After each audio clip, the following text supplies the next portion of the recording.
Merci de nous rester fidèles et bienvenue à cette édition d'information. Tout de suite, le sommaire.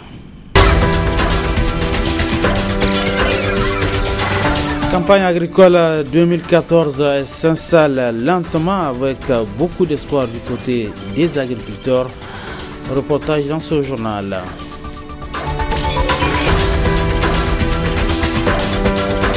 En Grande-Bretagne, le Premier ministre David Cameron a sommé d'ouvrir une enquête officielle sur une affaire de pédophile commise par des anciens membres du gouvernement.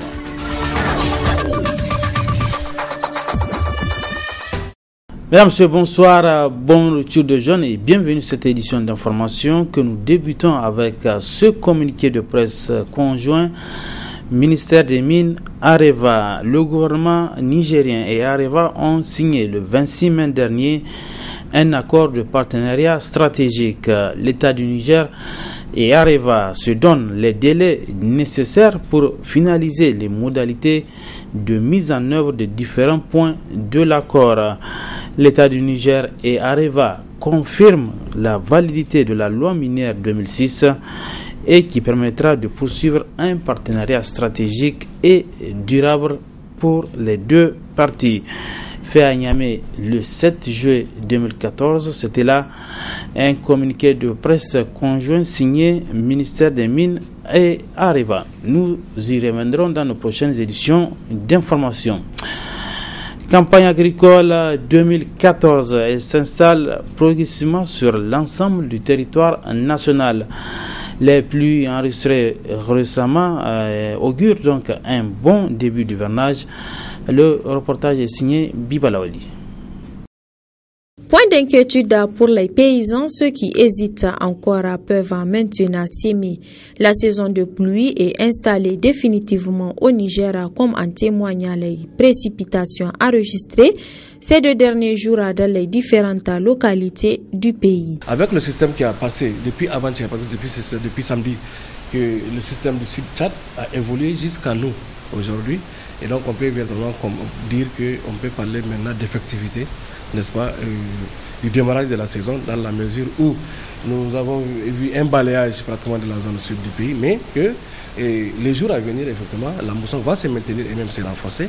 Et on s'attend encore à d'autres précipitations, n'est-ce pas, beaucoup plus organisées. Parce que dans le temps, ce qui s'est passé, en fait, nous avons une faible pénétration de la mousson, mais nous avions aussi des systèmes isolés. Ça pourrait être répété sur certaines localités limitées de la zone ouest du pays, mais ça restait quand même des pluies isolées qui ne pouvaient pas nous amener à dire que c'est un démarrage effectif. Mais à présent, on peut véritablement dire que l'amorce de la saison, l'amorce du démarrage de la saison, on peut dire que ça commence depuis la semaine passée, dès lors que même les régions est du pays qui étaient dans l'absence pratiquement de précipitations pendant des décades, on commence maintenant à renouer avec les précipitations. Selon les spécialistes du temps, la saison hivernale 2014 va sans nul doute répondre aux attentes des paysans d'après les prévisions. On assiste très généralement à des déficits pluviométriques ou en tout cas à l'amoindrissement, n'est-ce pas, des précipitations. Maintenant, précisément, ce que nous avons prévu sur le Niger, c'est une situation moyenne, n'est-ce pas, mais à tendance déficitaire sur pratiquement l'ensemble de notre pays. Ça veut dire tout simplement que de façon globale, on s'attend à une situation moyenne, qui n'est pas comparable à l'année dernière ou 2012, où on a eu quand même des précipitations beaucoup plus importantes. Donc ça va être normalement moins que ça, mais ça va tourner autour de la moyenne, même si certaines localités pourraient de façon générale connaître des tendances à la baisse donc des déficits pluviométriques. On prie tous Dieu qu'il y ait une bonne répartition de ces précipitations et que la saison arrive à boucler partout, n'est-ce pas, et aller jusqu'en fin septembre, voire glisser sur octobre. Ce qui n'est pas exactement ce qui est franchement attendu. Rien qu'entre dimanche et lundi, au moins 6 régions du pays ont été arrosées. Gageons que les précipitations vont être bien réparties dans le temps et dans l'espace. Le sitting du syndicat national des agents et fonctionnaires de l'enseignement de base SINASEB, région de Niamey, prévu pour demain mardi, n'aura pas lieu pour demain. Donc, le SINASEB section de Niamey a eu gain de cause ce lundi. Précision avec Mega Mahamadou Soumela, il est secrétaire général de la dite section. Effectivement, l'appel a été attendu suite aux menaces, mais nous avons quand même jugé utile de rappeler à nos camarades que dorénavant, rien ne sera comme avant. Il est hors de question à ce que les mêmes fonctionnaires, les mêmes agents de l'État, que certains puissent être payés juste à la fin du mois et que d'autres ne puissent pas être dans les mêmes conditions. Donc c'est pour cette raison que nous allons maintenir la pression afin que nos camarades soient mis dans leurs droits. Et pour ça, donc le sitting de demain n'aura pas lieu parce que le paiement a commencé vers 15h. Nous estimons que les prochains mois ne vont pas subir le même traitement que ceci. Bon, l'appel que nous lançons à l'endroit de nos militants, c'est d'être vigilants et d'être sereins et d'être prêts par rapport donc à toute éventualité qui sera donc déclenchée. Pendant ce temps, les résultats du bac 2014 commencent à tomber. En attendant les premiers commentaires, suivant l'ambiance dans un jury de la capitale où le suspense a été long. Allez, je suis très contente, super contente, méga contente, giga contente. Tout le monde est content ici, on est bien. Je suis admise au premier groupe avec mention assez bien. C'est bon? Une grande joie d'abord et ensuite une reconnaissance envers tous mes professeurs qui m'ont accompagné tout au long de l'année pour que je puisse avoir ce résultat maintenant. Oui, je suis fier d'avoir porté les couleurs de mon école, le Britannique. Et cette pension, bien, je le dois à tout l'encadrement militaire et civil. Oui. Ce sont des sentiments de joie très vifs, intenses que je ne peux exprimer. Vraiment, c'est trop fort et je remercie tout simplement le bon Dieu de m'avoir donné ce que je cherche. Il faut dire que le nombre d'admis définitifs, c'est 64 et le nombre de candidats autorisés à passer les épreuves du second groupe sont au nombre de 80. Ce qui fait un total de 140 ou 144, je sais pas, 140. 64, donc ça fait 144 effectivement. Sur 412. Pourcentage, ça fait 34%, autour de 34%. Ça s'est vraiment très bien passé, impeccable. C'est vraiment très propre et moi je suis vraiment personnellement très content des résultats parce que vraiment c'est des résultats honnêtes. Et seuls ceux qui ont mérité ont eu leur bac et bon, là il n'y a pas d'autre motif de satisfaction plus important. La communauté musulmane va bientôt entamer la deuxième décade du mois béni de Ramadan. C'est une période pendant laquelle le Créateur pardonne aux croyants. Plus de précisions donc sur les vertus de cette deuxième décade de Ramadan avec Cheikh Maman, il est membre du club des jeunes musulmans du Niger. Nous allons rentrer bientôt dans la deuxième décade du mois de Ramadan qui est consacrée par le pardon que Allah subhanahu wa ta'ala accorde à ses serviteurs qui auront adoré Allah subhanahu wa ta'ala pendant ce mois béni de Ramadan. C'est pour cela que je lance un appel vibrant à mes co-religionnaires de redoubler d'efforts pour la première décade qui consacre la miséricorde que Allah subhanahu wa ta'ala accorde à ses serviteurs. Nous sommes à quelques jours, nous allons sortir de cette première décade et nous allons rentrer dans la deuxième décade qui est consacrée au pardon que Allah subhanahu wa ta'ala accorde. Aujourd'hui, nous sommes tous des pécheurs. Nous désobéissons chaque fois à Allah subhanahu wa ta'ala. Chaque instant, chaque matin, chaque jour, chaque mois, chaque année, nous désobéissons à Allah subhanahu wa ta'ala. Nous avons besoin de ce pardon-là que Allah subhanahu wa ta'ala accorde à ses serviteurs. Parce que c'est sûr, si Allah subhanahu wa ta'ala ne nous pardonne pas, c'est que nous ne pouvons pas rentrer dans le paradis. Alors, c'est une occasion en or que Allah subhanahu wa ta'ala nous offre, c'est-à-dire les 10 jours-là de cette deuxième décade qui est consacrée au pardon que Allah subhanahu wa ta'ala accorde. C'est qu'il faut beaucoup multiplier les istighfar. Il faut beaucoup se repentir, il faut beaucoup revenir à Allah subhanahu wa ta'ala et surtout penser aux péchés qu'on aurait commis pendant cette année. Donc vraiment, il faut faire le mea culpa, il faut faire, si vous voulez, une sorte de rétrospective par rapport à tous les péchés, par rapport à tous les actes de désobéissance que nous aurons posés. Réfléchissons par rapport à cela et demandez pardon à Allah subhanahu wa ta'ala pour que Allah subhanahu wa ta'ala puisse nous accorder le pardon qu'il accorde aux jeûneurs, en tout cas dans la deuxième décade de ce mois béni de Ramadan. Modération et équilibre, deux exigences alimentaires pour le jeûneur. Biba Lawali s'est intéressé à cette question suivant son reportage. Manger une variété d'aliments est l'exercice favori des jeûneurs depuis l'événement du mois béni de Ramadan. Tout en mangeant, il faut utiliser les principes de modération et d'équilibre. Comme quoi, les musulmans doivent avoir une alimentation améliorée pour éviter des perturbations liées à la digestion. Pendant le moment de la rupture, il est conseillé de prendre de la boisson légèrement chaude. Il faut éviter de l'eau extrêmement glacée. Il faut éviter de la boisson extrêmement chaude.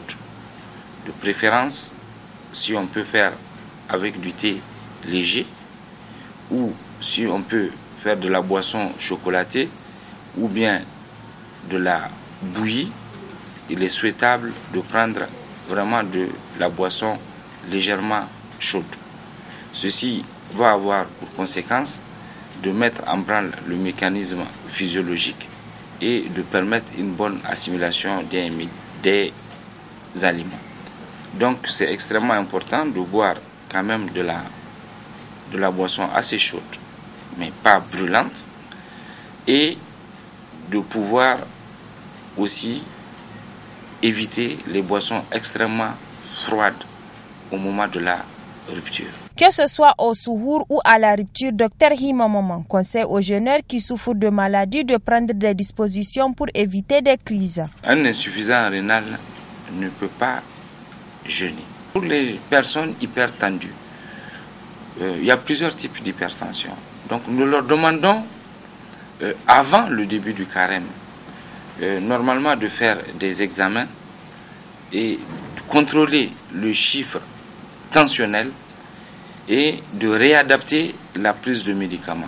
Vous avez, dans certains cas, des gens qui sont hypertendus, qui prennent une monothérapie.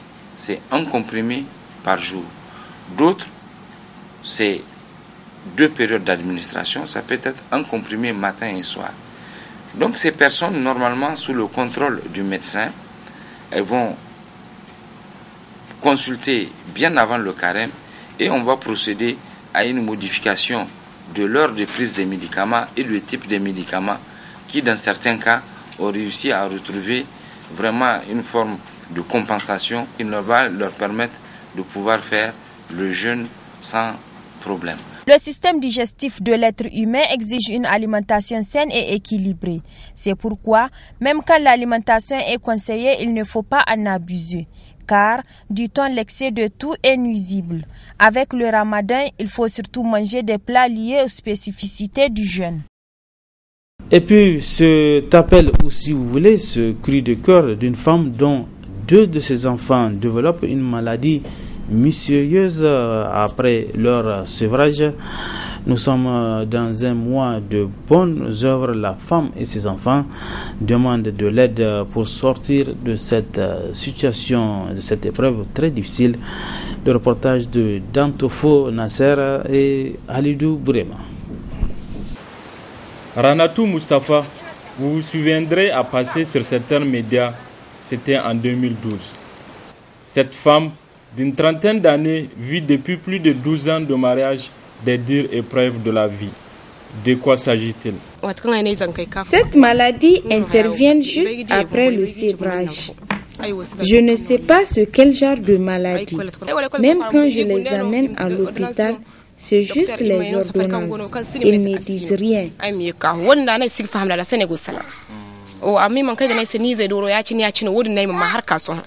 Il y a même des médecins qui ont fait le déplacement jusqu'ici, mais rien.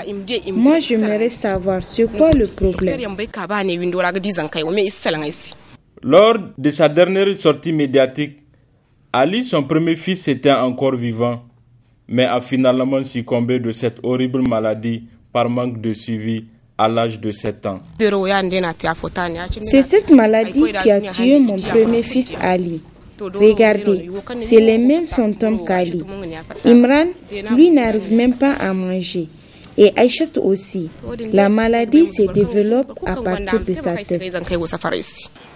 Selon des études, Cette maladie est due à une incompatibilité avec son mari. C'est pourquoi Rahanatou a jugé utile de divorcer pour éviter à d'autres innocents de souffrir, mais en appelle pour sauver ses deux enfants, Ali et Aïchatou. J'en appelle vraiment à toutes les bonnes volontés de nous venir en aide. L'année passée, j'ai eu beaucoup d'aide, même de la part du président Issoufou et son épouse Malika. C'est vrai, on a besoin de manger, mais je préfère plus que mes enfants soient traités.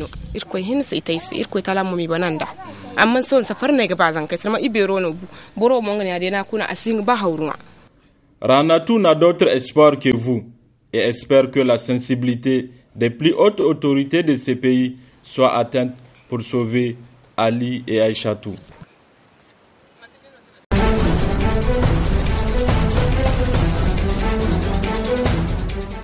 L'actualité hors de chez nous en France, la CGT annonce boycotter la seconde journée de la conférence sociale, une réunion sur fond de chômage. Alors quels sont les enjeux? Précision dans ce sujet. C'est le troisième acte de la conférence sociale sous François Hollande. Et après le chantier des retraites l'année dernière, la version 2014 négociation aura sur la table 3 épineux dossiers.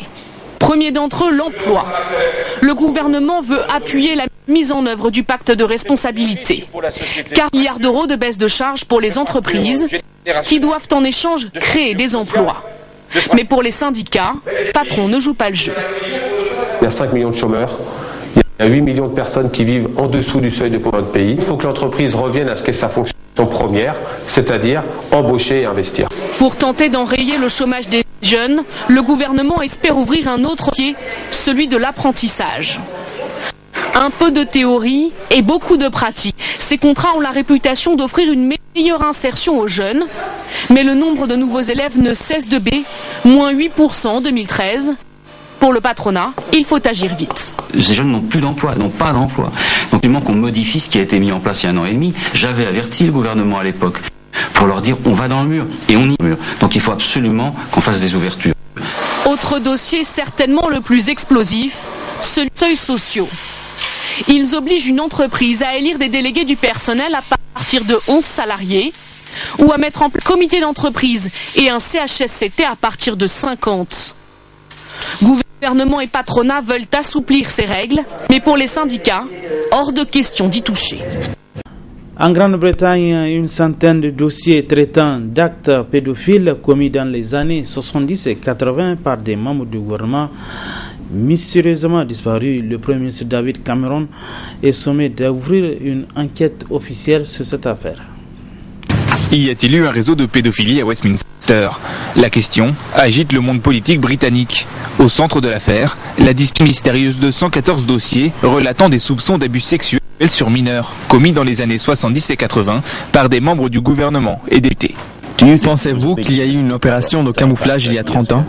Je pense que cela est possible, mais c'était presque inconscient. Ce genre d'agissement était fréquent à l'époque. L'énorme surprise, c'est la disparition de 114 dossiers sur 527 contenant des preuves importantes. C'est une perte à une échelle industrielle. En 1983, un député travailliste et militant engagé contre la maltraitance des enfants avait remis le rapport à Leon Britton, alors ministre de l'Intérieur, très influent de Margaret Thatcher. Ce dernier s'est défendu de toute manipulation, affirmant avoir remis les dossiers aux autorités compétentes. Le gouvernement David Cameron, sous pression, a promis de faire la lumière sur cette affaire. Je comprends la préoccupation des propos de ces événements qui remontent à plus de 30 ans. C'est pourquoi j'ai demandé au chef des affaires internes de tout faire pour trouver des réponses à ces questions. Le scandale des dossiers manquants intervient alors que se multiplient les enquêtes et les procès concernant des actes de pédophilie entre les années 60 et 90. Des scandales dont le plus retentissant reste à l'heure actuelle celui de Jimmy Savile. Cet ancien animateur de la BBC mort en 2011 est considéré par Scotland Yard comme l'un des pires criminels sexuels de l'histoire du pays. Point final de cette édition d'information. Merci à vous de l'avoir suivi. C'est toujours en compagnie des programmes de la télévision Labari et bonsoir.